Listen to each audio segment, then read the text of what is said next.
Working on an advanced acoustic strumming technique that I've never seen anybody doing before. What it was I took some stylings or techniques from a bunch of different people and I just kind of made it into one. And so the idea behind it is getting percussion sounds out of your guitar while you're strumming.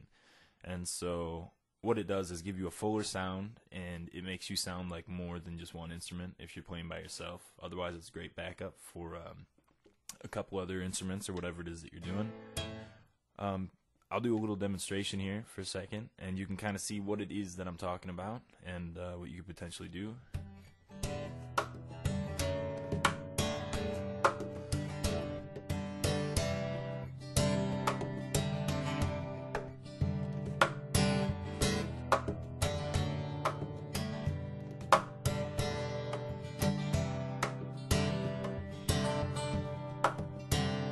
So that's pretty much the idea behind it. You get a really kind of full percussion sound out of it, along with a pretty normal, relatively advanced strumming pattern going with it.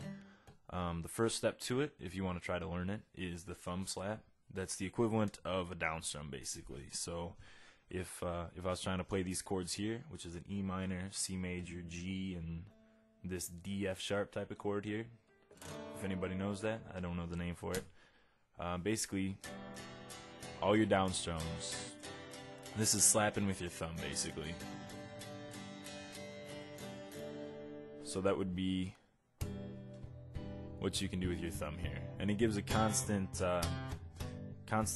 percussion sound to it, sort of, you know, the slapping on the strings. But once you get that down, you get clean thumb slaps, and you can get through chords pretty easily. Then you want to add in your index finger, which for me, the back of my fingernail is the equivalent of a pick for the most part. Usually my nail's a little longer than it is right now. It gives a brighter sound to it, and you can kind of pick individual notes.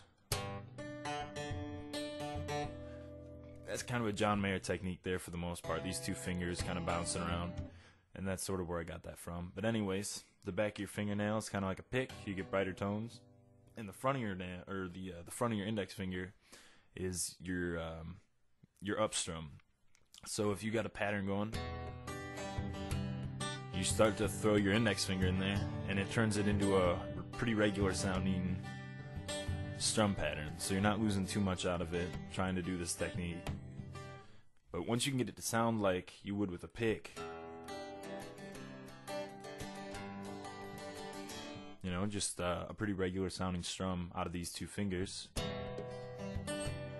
then what you want to do is add in these three or two fingers, however you want to do it. Pretty much all I do when I'm doing it is I kind of alternate. It's kind of like this type of feel here. And so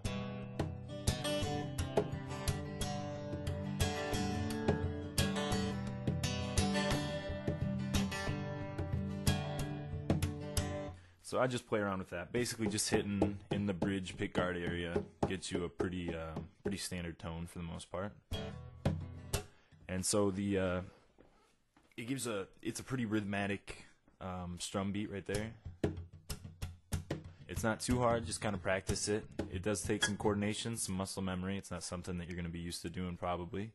So just play with that a little bit. And once you get that down, the next step is to map out your guitar, find out where some cool percussion sounds are, try to get different tones, try to replicate different drums on a drum set or something like that, you know.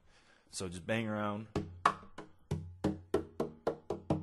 see what you find, see what you like, and try to get used to your arm going there. Basically what I've found is the end of my guitar here, I get a nice snare-ish slapping sound, and right here in the waist, it's the same type of slapping snare sound, just a different pitch.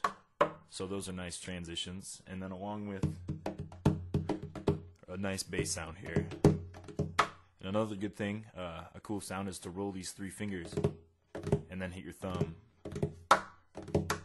That's something to definitely play with. It's a cool sound. So if you play around with all this stuff, here's what it could sound like I played a little earlier.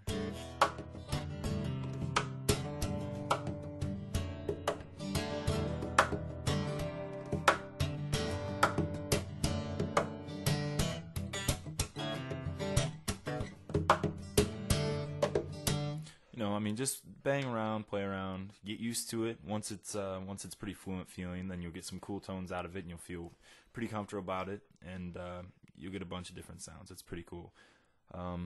Basically, if you have any questions, just let me know. This video is kind of spur of the moment. I didn't write anything down. It's just kind of just came out how it did. So if you like the technique, feel free to comment, ask me questions. I could potentially make a more in-depth video if anybody's having problems with some of these techniques, because I know it's definitely not easy to learn, especially not from a 5-minute video of me rambling.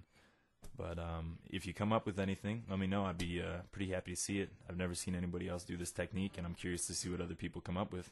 Later.